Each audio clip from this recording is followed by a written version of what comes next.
Hello YouTubers, welcome to Big Buddha is Watching. I'm Big Buddha, and today finally I'm getting on to a subscriber request. So it's from my Hannibal Lecter box set. This is just a 3D DVD box set containing the Anthony Hopkins Hannibal Lecter movies. So this has Red Dragon, Silence of the Lambs, and Hannibal. Doesn't have Hannibal Rising. I think it came out before that film was even made, and doesn't contain Manhunter. Though I do, I do own Manhunter, and chronologically it's the second film in the series, but the first to be released way back in 1991. The Silence of the Lambs, the classic horror movie, police procedural, whatever you want to call it. As I say, this is a subscriber. Well, yeah. I mean, I've said it before and I'll say it again. If you want a free review, subscribe to the channel by all means, and get in contact, and I'll give you a free review just for you in return for your subscription. This was a request actually from Amy, my girlfriend, so this one's for her. I finally got around to it because, of course, when she suggested Silence of the Lambs, which is her favourite film or one of her favourite films, I thought, well, that sort of springboarded. I thought, well, I like all the Hannibal Lecter films, so I may as well do all four of them. And then I thought, well, if I'm going to do the films, I may as well do the TV show.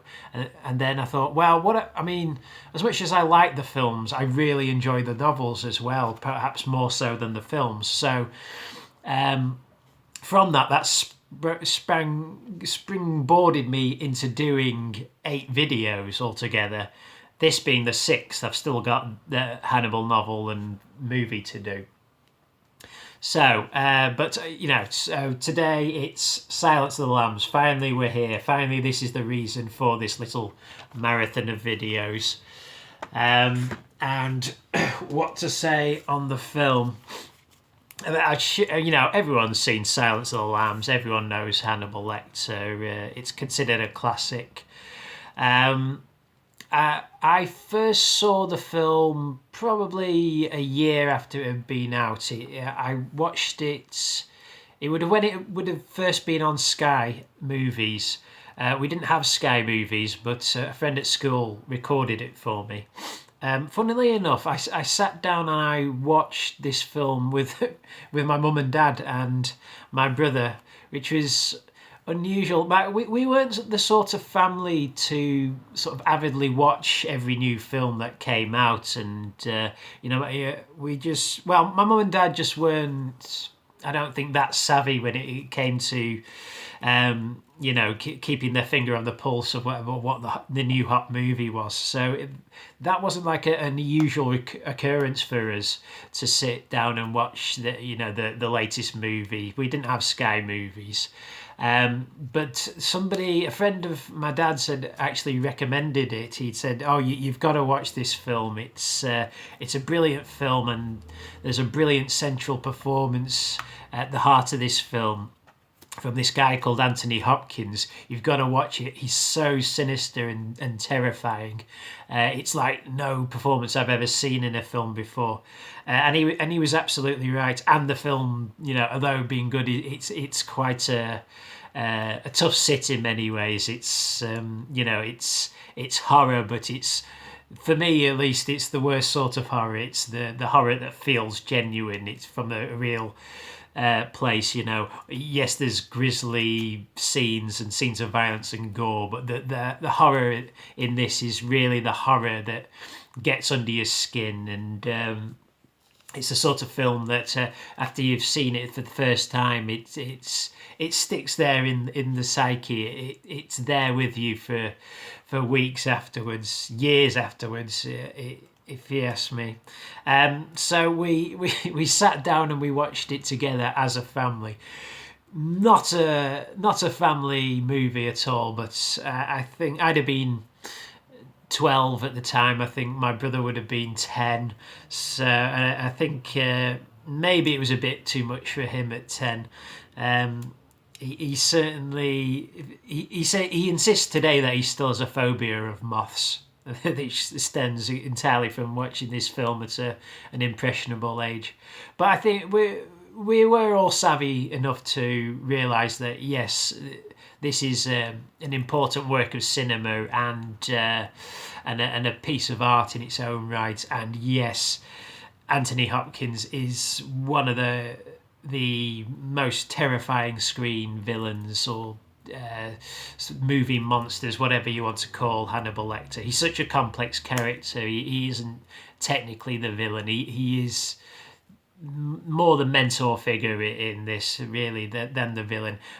But that doesn't take away from the fact that he is terrifying, and the character is responsible for some fairly horrific crimes. As you know, I mean, chronologically speaking, this takes place after the events of Red Dragon, even though the Red Dragon movie was made 12 years later, or 11 years later, I think. This was the first to come sequentially. At the time, for many years, it was kind of a pseudo-sequel to Michael Mann's Manhunter. Totally different in style. As I said, Manhunter is through and through a Michael Mann movie that just happens to feature the Hannibal Lecter character, but a very different take on the Hannibal Lecter character. There's very little sort of gothic horror elements to Manhunter, whereas this goes out to be. Well, it's funny actually. The filmmaker said that they just considered that they were making a kind of grisly thriller at the time. They didn't really consider themselves to be making a horror movie, and they were surprised actually that the film got labelled a horror movie. But it is a horror movie, It is, and the best kind of horror movie, as I say, one that strikes to the core, as well as being a great thriller. I think the fact that you can't quite put it into one category means that it will please both fan bases in equal measures. The film is largely considered to be one of the greatest films ever made, and yeah, I mean, it is fairly faultless as a movie. It's sort of it's one of those ones that transcends the source material. It's there's something about all the scenes in this that sort of elevates it above the what you're seeing, which is, I mean, a large part of this film is just two people talking in a darkened room, and yet there's something else going on. There's kind of a perfectness of tone throughout. As well as being a perfect realization of the source material, the source novel. I think it's the only one of the Anthony Hopkins films, really. Really the only film, really, I think that's the equal of the novels, if you ask me. I've said it before, I don't understand why it's been so hard to adapt Harris to the screen and get him perfectly right, because when you read Harris's prose, the scenes just leap off the page. It was almost like he was writing them with the eye to a movie adaptation being made, because the scenes, the imagery just leaps out at you. What the characters are thinking is always there. So I mean, that's why the performances are always so good in these movies, because the actors must know what the characters are experiencing every moment, because it's all there on the page. And yet this is the only one, I think, that's the equal of the novels. Kudos to Jonathan Demme for that. Jonathan Demme's the director. Jonathan Demme's one of my favourite filmmakers, actually. I mean, he was primarily known for comedy or comedy drama before this. This is the real sort of first step he made into all-out drama, and then he sadly died. I think it was last year. But after this, he certainly sort of stayed in the genre thriller molds. He made Philadelphia and the remake of The Manchurian Candidate. But prior to this, he came from doing comedy dramas and films I really like, that Melvin and Howard, Something Wild, which I think is such an underrated movie and a film I definitely intend to review very soon. He also did a film that I haven't seen for a while, but I remember really enjoying, called Citizens Band, which is a comedy about citizen radio, pirate radio, which is a little seen but a really great undiscovered gem that he made back in the 70s, an indie comedy. And and of course he did Stop Making Sense, the concert movie on Talking Heads, which is after Martin Scorsese's Last Waltz, which I know he drew a large inspiration from when he made that film. Probably the second greatest concert movie ever committed to the film. Certainly, he stuck to the same rules of making that film of just focusing on the performance and not having too many edits in there, because he knew that's where the magic is on stage. But I'm not reviewing those movies. I'm sure I will at some point. But major kudos to Jonathan Demme, because he's a filmmaker I've always really enjoyed. Here he evokes the techniques of the master thriller maker. If you're going to steal from anyone, steal from the best. And here he steals from Hitchcock. Not really steals in the sort of the same way that Brian De Palma steals, all out scenes and themes from his movies. Here he learns from the rule book. He understands how to set up tension. If a bomb is going to go off, keep cutting to the bomb. The click of the gun is scary. Shoot the action from the victim's point of view, because it puts them in the viewer in the victim's shoes.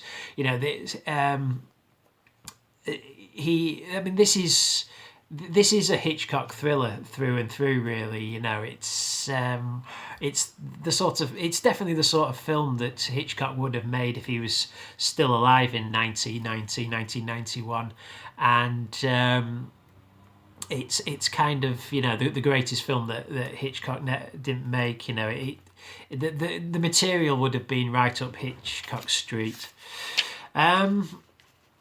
So, of course, at the centre of this film, you have two amazing performances, two Oscar-winning performances as well as Oscar-winning direction from Demme, from Hopkins and Foster, who were both absolutely perfectly cast in the roles. I know that before they weren't the first choices. I know that Gene Hackman was first choice for Lecter, and he was possibly going to direct. He'd have been good in the role, sure, but there's no way I don't think he would have had the same gravitas, or even being in the same league as Hopkins. Other people were considered, like Derek Jacobi and Daniel Day-Lewis, interestingly enough. Daniel Day-Lewis would have been a very young choice for the role at the time. I mean, if he'd have played the role now, wow, that would be something to see.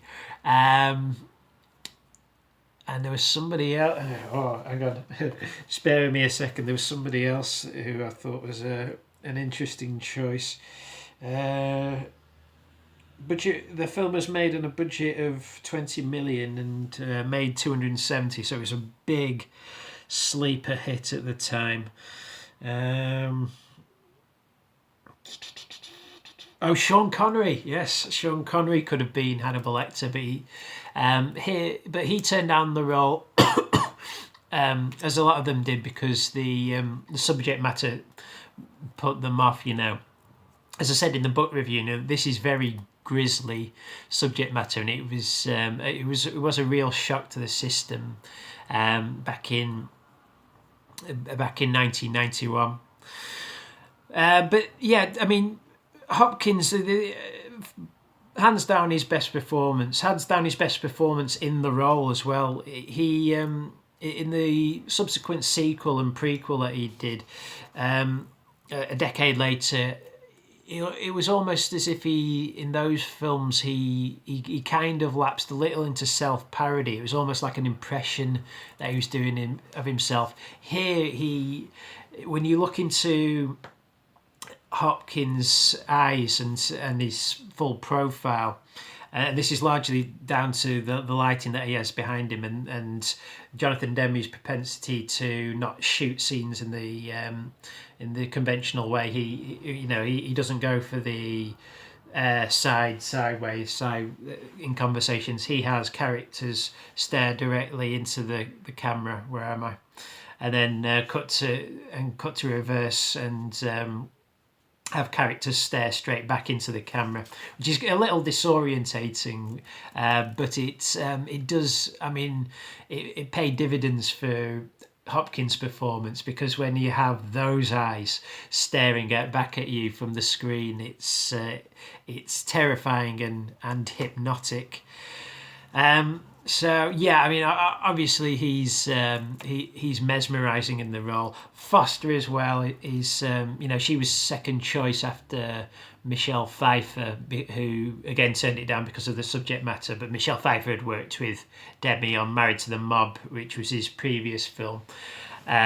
So she was his first choice for the role, but Starling really lobbied. Jodie Foster really lobbied for the role of Starling. She really engaged with the character and the material after reading the book, and Demme didn't think she was quite right for the role at first, but the general rule of thumb is when an actor wants a role as really, really badly, you know that they're going to bring their A game to the role. You know that there's something they've seen in the material that they can really engage with and bring to life, and Foster does that here. And Clarice Starling is one of the great female roles. She's probably the great female protagonist. She's the wet behind the ears upstart who has something to prove. But not only from being an upstart, but because of her background, the character, she's got something to prove. And the fact that by the end of the film she's the one that's saved the day, she's the one that defeats the monster, and she's the one that's wins out ultimately, despite the attitude of her male peers. It's one of the great feminist characters, one of the great feminist roles in cinema. The film was shot in Pittsburgh in the autumn. And I want to cite that fact because I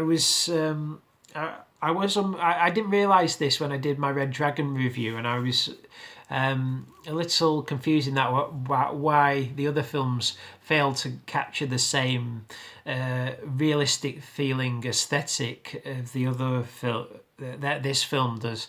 I can now put that down to the serendipitous move to shoot the film in Pittsburgh in the autumn. It almost films shot in Pittsburgh almost feel like they're shot in the UK. They have the same sort of horrible weather feeling aesthetic that films shot in the UK do.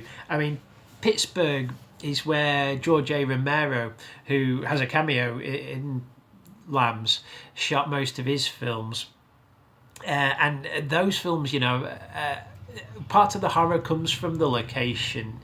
It comes from the same sort of what one of these actresses described as a yucky aesthetic. And coupled with the fact that they shot this in the fall, so you have the decaying leaves. The autumn is the season of decay, and so that really adds to the pervading sense of death that this film's aesthetic captures brilliantly, and the other films failed to capture because they shot in more Hollywood-friendly locations, so they ended up with a more Hollywood-esque look to the films. Obviously, Harris's ingenious plotting carries the movie through. I've covered that pretty well in the book review. There's not a scene out of place in this. There's not a line of dialogue out of place in this. Brilliant writing. It goes without saying at this point. And another thing that makes this film a classic is it's got so many iconic images in this, iconic horror images that do get under your skin, images that will stay with you for weeks after you've seen the film, for years after you've seen the film. You can literally not watch this film for a decade and put it on and remember the really iconic moments. I mean, you have Hannibal Lecter in his cell, which looks less like a psychiatric cell and more like a medieval dungeon. Obviously, an intentional design element to the film, but it's an iconic image.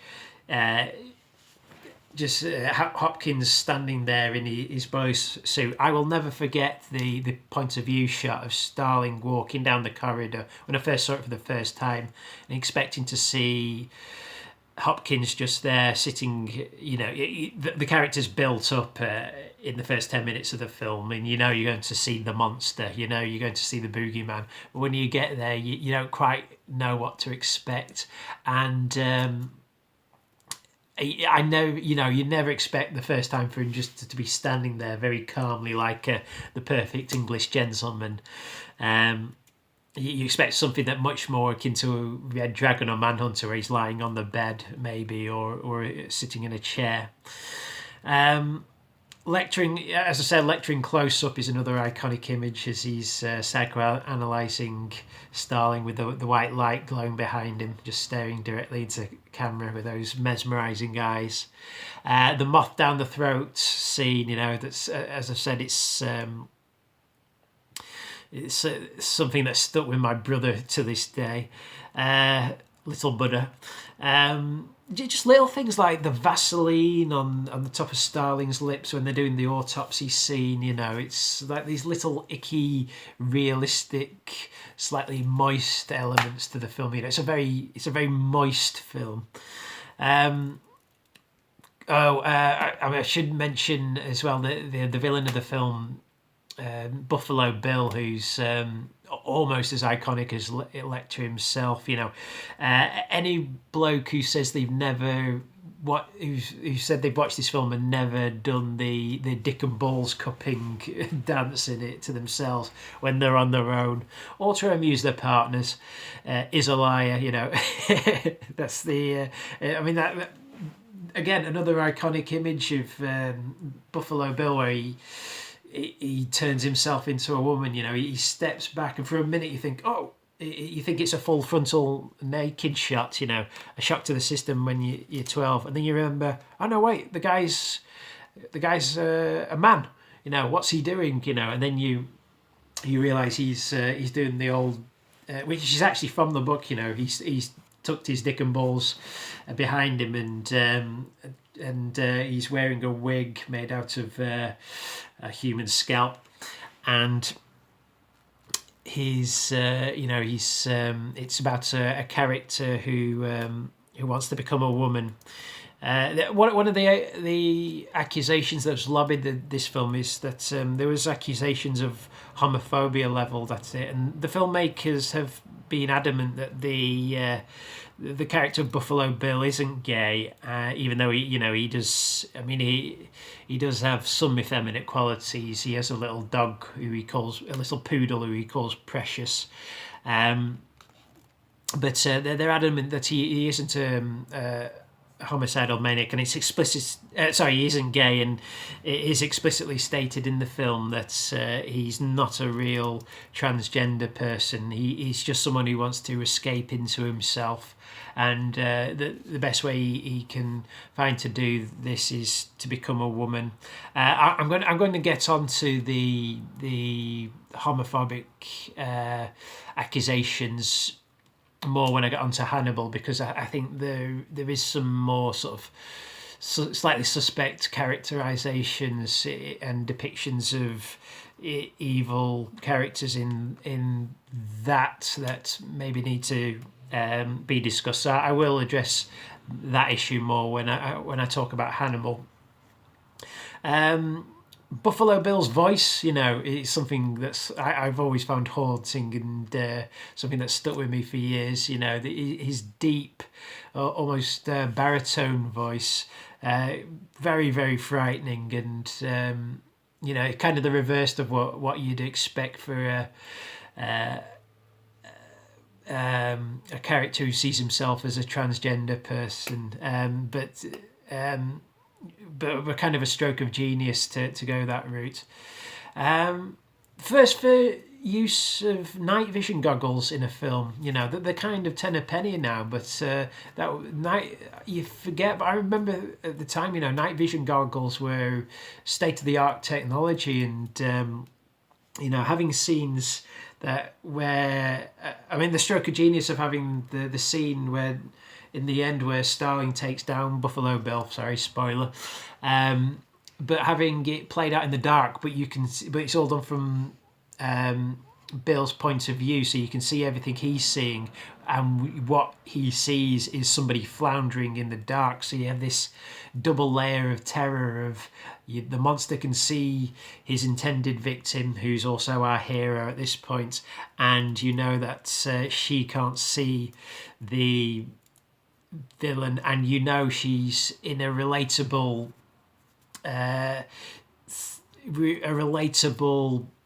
moment of fear, because we can all relate to being down a cellar without the lights out. If anyone who has a cellar and goes down there with the lights out, knows it's the most terrifying thing in the world. Even though logically we know nothing's down there, but knowing there's something down there, it must be an awful situation.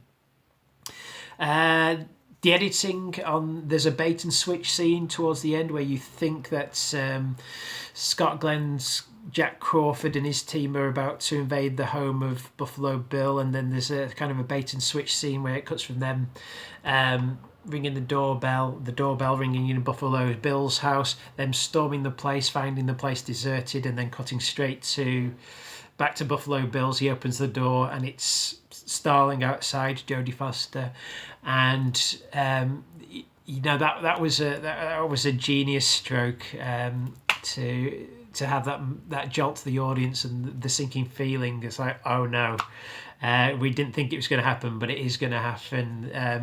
Our hero has come face to face with the villain, and is she going to realise in time? And of course, the feeling of catharsis when she finally takes down the villain. Lecter's escape, of course, one of the most genius escape plans in the history of genius escape plans, and one of the most horrific as well. Again, Harris's imagination, his lurid imagination, which is probably only rivaled by Clive Barker, of having him put on the face of a victim to look like he was one of his victims and escaping in the ambulance. Another stroke of genius. And the denouement, there's not a scene in this film that doesn't work, and the final scene as well, which is where we finally go from after all the catharsis of the story, we finally go from Hannibal Lecter being a focus of horror to being the almost lovable comedic villain that he became really in in Hannibal and Red Dragon, where and the "I'm having a old friend for dinner" line. That's I think that's the only moment in this really where it lapses into black comedy, self parody, what you will, and but it can be forgiven, right at the end. Whereas I think other portrayals of Hannibal especially in the TV series, which pretty much trades on that level of humour at some points. I think it was justified at the end as a final little, after all the horror and tension of the film, it was absolutely perfect to end on a joke. There's not a lot more I can say. I'm sure everyone watching this has seen the film already. They more as well as me that the film's a classic, and deservedly so of a classic. And no surprise it gets top marks from me. Sorry to my friend James who insists that Manhunter is the best Hannibal Lecter film. I mean, if you're a bloke, I suppose it's the best Hannibal Lecter film, because it's such a blokey movie. But this is a critical channel, and I got to review things analytically and critically. And in my heart of hearts, I know, although as much as I love Manhunter, this is the best Hannibal Lecter film easily. Anyway, that's all for me, folks. My next review will be on the Hannibal novel, and then after that I'll do the film. And so until then, Amy, I hope you enjoyed the review, if you stuck with it this long. And until then, folks, this is me, Big Buddha, signing off, and I shall see you all out there in YouTube land.